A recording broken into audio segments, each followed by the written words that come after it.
हिंदी कवि दयाशंकर अश्क की पंक्तियां हैं कि हम शिवालय में घंटे बजाते रहे, हम शिवालय में घंटे बजाते रहे, एक तवायफ के घुंघरू भजन कर गए।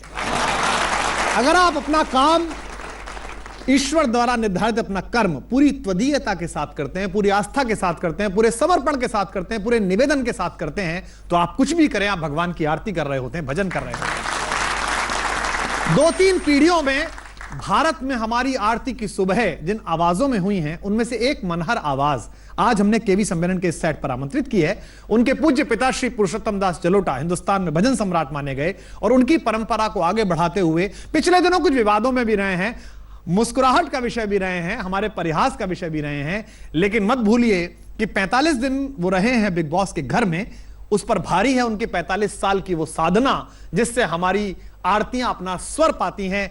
स्वागत कीजिएगा भजन सम्राट अनूप जलोटा जी का। बहुत बहुत शुक्रिया, बहुत बहुत शुक्रिया। अनूप जी बहुत बहुत स्वागत है। बिग बॉस से लौटने के बाद थोड़ा वजन कम हो गया, क्या करा है? बिल्कुल सही है, मेरा वजन वहां 4 किलो कम हुआ और मैंने उनसे कहा मुझे आपका अकेले का कम हुआ? मैंने अपना बताया, अच्छा, वो पता लगाता हूँ वहाँ। और मजे की बात है कि मैंने उन लोगों से कहा है बिग बॉस ने मुझे फिर बुला लीजिए, 4 किलो और कम हो जाए तो अगले बिग बॉस सेशन में होस्ट मैं करूंगा, फिर सलमान खान की क्या जरूरत। तो अगर कोई विशेष शर्त ना हो कि वैसे ही चेहरे जाएंगे तो हम में से किसी को ले चलिए। नैनीताल से आपका सफर शुरू हुआ अनूप जी, और एक ब्लेसिंग्स भी थी कि आप इतने बड़े व्यक्ति के पुत्र थे, लेकिन ये बहुत मुश्किल होता है कि पिता से पुत्र को पहचाना जाए और पुत्र को पिता से पहचाना जाए। आपके यहाँ दोनों परंपराएं चली और मुझे वो संस्मरण भी याद है कि जब सरकार ने पहली बार पद्मश्री के लिए आमंत्रित किया अनूप जी को, तो उन्होंने बड़ी अजीब शर्त रखी परिवार की ओर से। उन्होंने कहा कि मैं इस पद्मश्री को तभी ले सकता हूं जब मेरे गुरु, मेरे आचार्य और मेरे पिता जो मुझसे पहले और मुझसे बड़े गायक हैं, पहले आप उन्हें ऑनर करें। तो ये अकेला परिवार है जहां पिता और पुत्र को एक ही साथ पद्मश्री भारत सरकार ने। तो लेकिन एक बात और भी है जी, जब मैंने अपनी माँ को फोन किया कि आपको बड़ी खुशी होगी जान के कि मुझे पद्मश्री मिल रहा है, तो उन्होंने कहा मुझे बहुत खुशी है, अब आज से ठीक से गाना।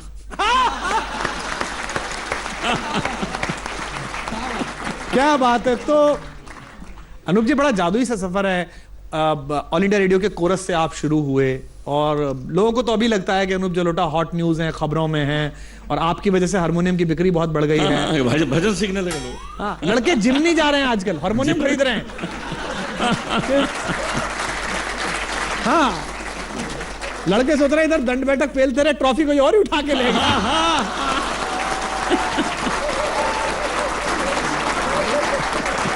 तो ये चमत्कार आपने किया, मतलब मैं तो कविता लिखता रहा, आप तो मतलब मैं केवल थ्योरी पढ़ाता रहा, आप प्रैक्टिकल करके निकल रहे। देखिए आप कुमार ही रह गए, मैं बहुत कुछ कराया। ये आपने अभी एक इंटरव्यू में कहा पिछले दिनों कि आप संत नहीं है, ऐसा कहने की जरूरत क्यों पड़ी? मुझे काफ़ी दिनों से ये चीज़ तकलीफ देती है, क्योंकि मुझे कई बार लोगों की चिट्ठियाँ आती हैं, लोग फ़ोन करते हैं, या आपको हमने वहाँ पर विस्की पीते देखा, वाइन पीते देखा, हमने आपको नॉन वेज खाते हुए देखा। तो मैं उनको कहता हूँ यार, मुंह के अंदर जो जा रहा है वो इतना इम्पोर्टेंट नहीं है, मुंह के बाहर क्या आ रहा है वो इम्पोर्टेंट। वाह। कोई वेजिटेरियन आदमी गालियाँ देता हो और कोई नॉन वेजिटेरियन भजन गाता हो, कौन बेटर है? क्या बात। तो अभी अनूप जी बिल्कुल देखिए, अनूप जलोटा वर्जन 2 है ये, है ना। मतलब आपसे पहले अगर हम कहीं किसी शहर में पढ़ते थे कि अनूप जलोटा जी की नाइट है, तो हमको लगता था कि ताऊ जी को भेज दो, ऐसी अपन क्या करेंगे। अब तो क्या है कि अनूप जलोटा आ रहे हैं तो मतलब शहर की सारी लड़कियां निकल लेती हैं कि चलो देखें। ये अचानक हुआ, प्लान्ड था कि घट गया? ये कुछ प्लान नहीं था, घट गया। कुछ चीजें घटित होती हैं। और मैं आपको बताऊं कि हमारा जो पहला एल्बम आया था जिसमें ऐसी लागी लगन वो सब भजन थे, वो भी घटित था। अच्छा, रिकॉर्ड नहीं किया था। अच्छा, हमारा एक कॉन्सर्ट था हरे कृष्णा मंदिर में, हमने वहां गा दिया। मैं था, एक तबले पे थे, एक गिटार पे थे, बस। घर आ गए, 2 महीने बाद फोन आता है, जी वो आपकी जो रिकॉर्डिंग थी ना उस दिन की हमने की है, जो आपने गाया था वो रिकॉर्डिंग बड़ी अच्छी है। तो मैंने कहा जरा सुनाओ। तो सुनने के बाद मुझे कुछ फीकी फीकी लगी। मैंने कहा इसमें कम से कम मंजीरा तो ऐड करो यार, भजन लगे। भजन नहीं लग रहा। तो हमने इंद्रू आत्मा जी को बुलाया, CH आत्मा के छोटे भाई, उन्होंने मंजीरा ऐड किया। फिर मैंने कहा अब कुछ ठीक लग रहा है, उसको उन्होंने रिलीज कर दिया। देखिए क्या हो गया उससे। क्या बात है, वाह। प्लान था ही नहीं, नो प्लानिंग एट ऑल। तो ऐसा होता है कि कुछ चीजें घटित होती हैं। तो ये बिग बॉस भी है मेरे जीवन में एक घटित। तो ये मतलब ये दुर्घटना है कि अच्छी घटना है? अच्छी घटना। अरे दुर्घटना क्यों कहें, अगर ये दुर्घटना होती मैं केवी शो में आता। अरे क्या बात है। नहीं नहीं, हम आपके हर तरह के प्रयास की सराहना करते हैं। आपने एक फाइनेंशियल लॉस की जिक्र की और ये सब क्या है? हाँ, ये मैंने इसलिए कुछ मुझसे सवाल किया गया। अगर लोगों ने ऐसा समझा है कि इनको इसके लिए लाखों करोड़ों रुपए मिले हैं, तो मैं कॉन्ट्रैक्ट तो डिस्कस नहीं कर सकता यहाँ, लेकिन इतना ही आपको बताना चाहता हूँ और विश्वास के साथ बताना चाहता कि मैं जितना कमाता हूँ उससे कम मुझे बिग बॉस ने दिया। नहीं, लेकिन मैं गया, फिर भी मैं गया, क्योंकि मुझे पता था कि जब मैं वहाँ जाऊँगा तो अब जो बच्चे हैं वो अपने पिताजी से कहेंगे पिताजी इस बार प्रोग्राम में मैं जाऊँगा उनके, आप लोग रहेंगे। तो बहुत कम लोगों को ये भी पता है अनूप जी कि गज़ल से आपका सफ़र शुरू हुआ। और मैं तो बहुत आश्चर्य पड़ा जब मैंने पहली बार आनंद बख्शी का एक बड़ा शाहकार गाना है ए प्यार तेरी पहली नज़र को सलाम, जिसमें उन्होंने अद्भुत तुकान का इस्तेमाल किया है। अरे मतलब क्या बात है, यही तो मैं कहना चाह रहा था आपको। उसका शुरुआती आलाप और शुरुआती गायन अनूप जी का, एक बार जोरदार तालियां इस बात के लिए। कोशिश करके देख ले दरिया सारे, नदियां सारी, दिल की लगी नहीं बुझती है हर चिंगारी।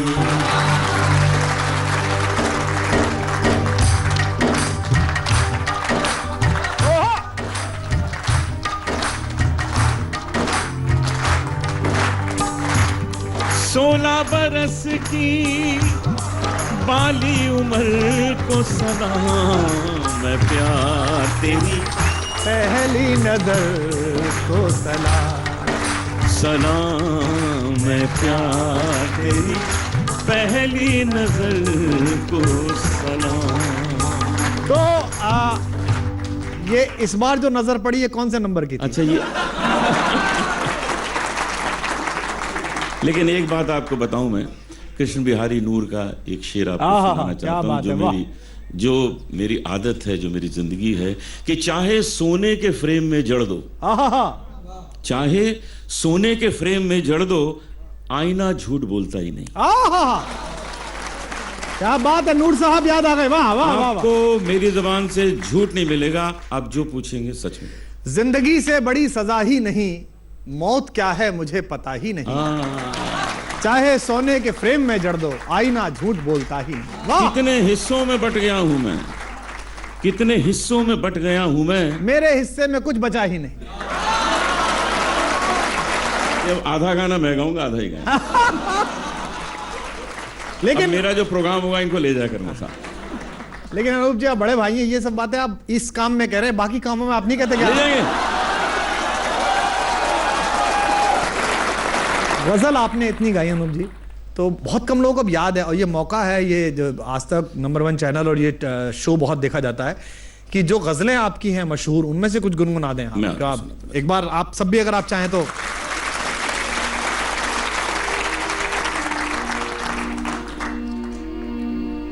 तुम्हारे शहर का मौसम, तुम्हारे शहर का मौसम,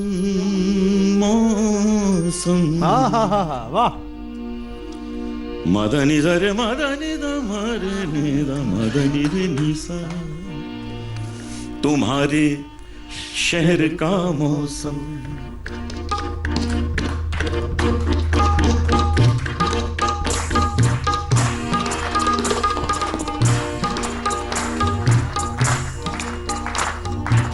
तुम्हारे शहर का मौसम बड़ा सुहाना लगे, हाय हाय हाय हाय। दिल्ली में तो बड़ा पोल्यूशन है, लेकिन फिर भी सुना रहा हूँ। वो तुम्हारे का है, हमारे का नहीं। तुम्हारे शहर का मौसम बड़ा सुहाना लगे,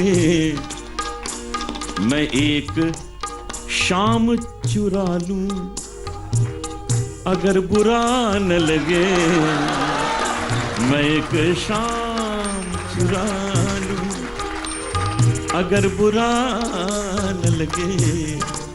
दो शेर इसमें सुनाऊंगा। जी नायब, क्या बात है। जो डूबना है तो इतने सुकून से डूबो, जो डूबना है तो इतने सुकून से डूबो कि आस पास की लहरों को भी पता न लगे, कि आस पास की लहरों। एक शेर और सुनिए, कमाल। कुछ इस कदर, कुमार भाई। जी नायब भाई साहब। ये क्या कैसरुल जाफरी लिखते हैं। क्या बात है। कुछ इस कदर तू मेरे साथ बेवफाई कर, कुछ इस कदर कैसरुल जाफरी तू मेरे साथ बेवफाई कर, कि तेरे बाद कोई और बेवफा न लगे। क्या शायर याद दिलाया आप। कुछ इस कदर, वाह वाह वाह, कुछ इस कदर तू मेरे साथ बेवफाई कर, कि तेरे बाद कोई और बेवफा न लगे, तुम्हारे शहर का मौसम।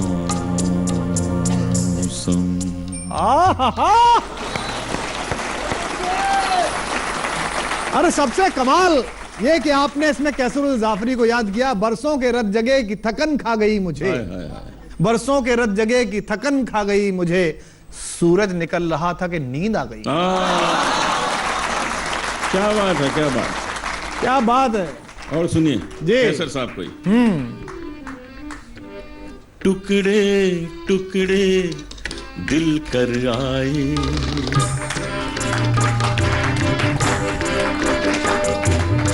टुकड़े टुकड़े दिल कर आए, टुकड़े टुकड़े टुकड़े दिल कर आए, टुकड़े टुकड़े दिल कर आए, उनकी गली से जब घर आए, टुकड़े टुकड़े दिल कर आए।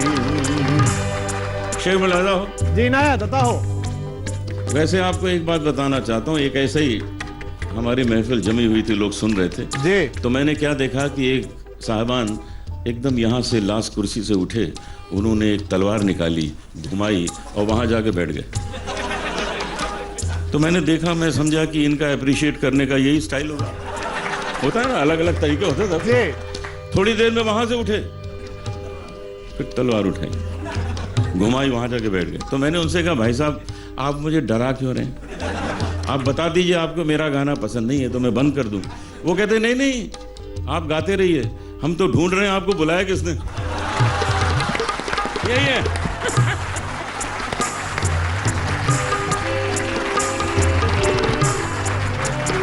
शेर मलाइदा हो।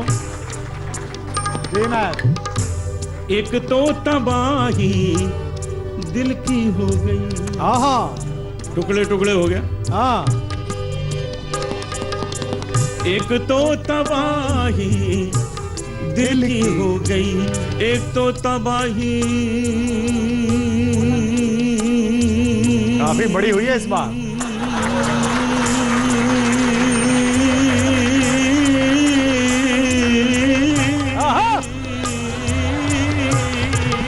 जिंदाबाद।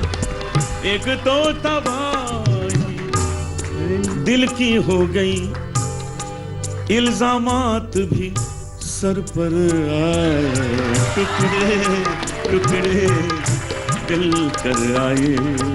एक शेर और। हम तो गए थे हाँ सागा मदनी सागा मदनी। हम तो गए थे पाने उसको, वाह, हम तो गए थे पाने उसको, अपना आप भी खो कर आए। दिल कर आए, दिल कर आए, दिल कर आए। माशाल्लाह क्या बजाते हैं आप लोग, वाह वाह, इनके लिए तालियां, क्या अच्छा बजा, वाह वाह। चिंगारी कोई भड़के तो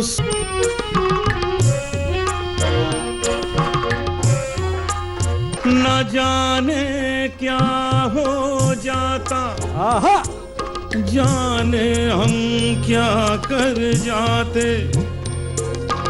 पीते हैं तो जिंदा हैं, न पीते तो मर जाते।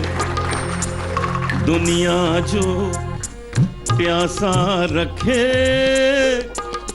तो मदिरा प्यास बुझाए। मदिरा जो प्यास लगाए उसे कौन बुझाए। बहुत अच्छे। हम ये चाहते हैं कि केवी सम्मेलन पर जिसके लिए अनूप जलोटा जाने जाते हैं, जो महफिल उनकी भजन की जमती है, जब हर आंख मीरा हो जाती है, हर दृष्टि राधा हो जाती है, जरा उसे गुंजा दिया जाएगा। आप सबका भी मन हो तो एक बार। ऐसी लागी लगन,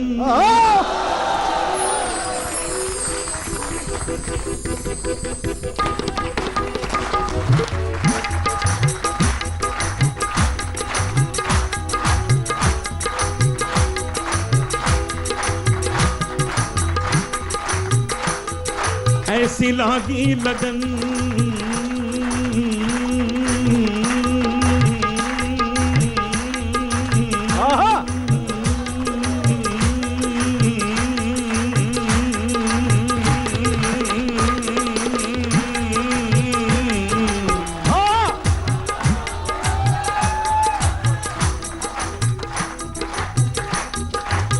ये बाबा रामदेव के प्राणायाम का कमाल। एक आध कमाल अपना भी उन्हें सिखा दीजिए। 45 दिन में भूल गया। ऐसी लागी लगन,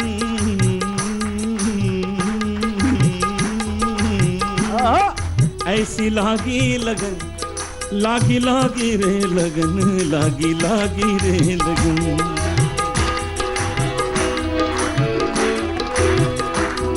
ऐसी लागी लगन, मीरा हो गई मगन। ऐसी लागी लगन, मीरा हो गई मगन। वो तो गली गली गली गली हरि गुण गाने लगे। ऐसी लागी लगन, मीरा हो गई मगन। वो तो गली गली गली गली हरि गुण गाने लगी। महलों में पली बन के जोगन चली। मीरा रानी दीवानी कहाने लगी। ऐसी लागी लगन, मीरा हो गई मगन, मीरा हो गई मगन, मीरा हो गई मगन।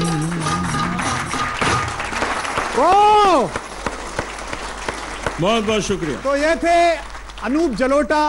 एक ताजा तरीन विवाद से बाहर आकर भी उन्होंने जिस तरह से यहां प्रस्तुति दी, उससे उन्होंने बताया कि संगीत की जिस अमरता का वरदान उन्हें अपनी पितृ परंपरा से मिला है, वो सदियों सफर करने वाली है। जी अनूप जी, शुक्रिया। कृपा हो आपकी। जुल्फे हैं जैसे कांधे पे बादल घिरे हुए। वाह! आंखें हैं जैसे मैं के प्याले भरे हुए।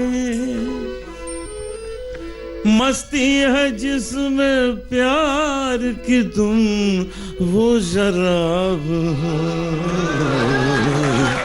14वीं का चांद या आफताब हो, जो भी हो तुम खुदा की कसम लाजवाब हो। 14वीं का चांद चेहरा है जैसे झील में खिलता हुआ कमल, या जिंदगी के साज पे छेड़ी हुई गजल,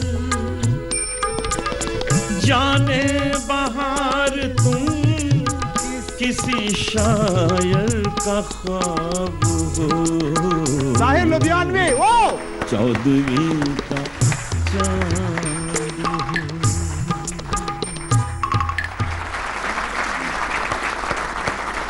बशीर बद्र का शेर है कि लोग टूट जाते हैं एक घर बनाने में, तुम तरस नहीं खाते बस्तियां जलाने में। लोग टूट जाते हैं एक घर बनाने में, तुम तरस नहीं खाते बस्तियां जलाने में। हर धड़कते पत्थर को लोग दिल समझते हैं, उम्र बीत जाती है दिल को दिल बनाने में। तो एक उम्र बीतती है साधना में, एक उम्र बीतती है स्वरों की सरगम के साथ स्वयं को समाहित करने में, तब कोई शख्सियत अनूप जलोटा बनती है। पिछले 45 दिन के इस विवाद, इन प्रसंगों के अतिरिक्त 45 वर्ष की साधना का नाम है अनूप जलोटा। अनूप जी बहुत बहुत आपको शुभकामनाएं आपके भविष्य के लिए। जोरदार तालियों के साथ बहुत बहुत धन्यवाद अनूप जलोटा जी को।